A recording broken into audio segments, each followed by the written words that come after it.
With Doubtnut, get instant video solutions to all your maths, physics, chemistry, and biology doubts. Just click the image of the question, crop the question, and get instant video solution. Download Doubtnut app today.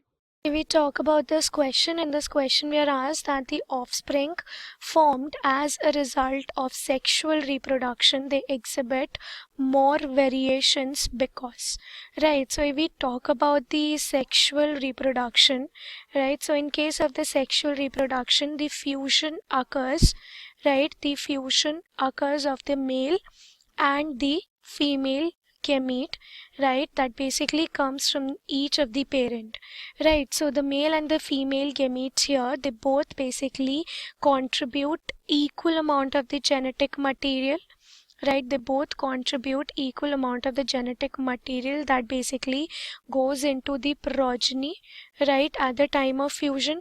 So the genetic material here, it also fuses, in simple words, right, because it is present in the gamete, right? So here the progeny basically gets a mixture of the genetic material of from both the parents, right? The progeny gets the mixture of the genetic material from both the parents, right? So because the genetic material, it's a mixture of it's a mixture that comes from both the parents, right? So that brings about the variation, right? So this is the reason why the variations has high chances here, right? So in sexual reproduction, genetic materials contributed by the two parents or by both the parents, so the members of two different species cannot interbreed, right? So here if we look at the option, so the first option says that the sexual reproduction is a lengthy process.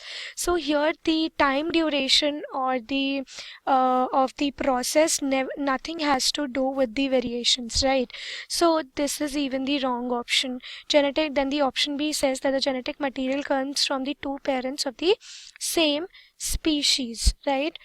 Of the same species. So yes, the species here, we consider the humans. So humans is one species, so genetic materials comes from the two parents, right? So option B is correct, right? Now we consider the option C. So genetic material comes from the two parents of different species, right? So the reproduction, right, two different species cannot interbreed, right? So this is going to be wrong, right? On the other hand, the option D says that the genetic material comes from many parents. So this is even wrong, because in case of the sexual reproduction, two parents are involved, right? So the correct answer is going to be the option B, right? For class 6 to 12, ITG and NEET level. Trusted by more than 5 crore students. Download Doubtnut app today.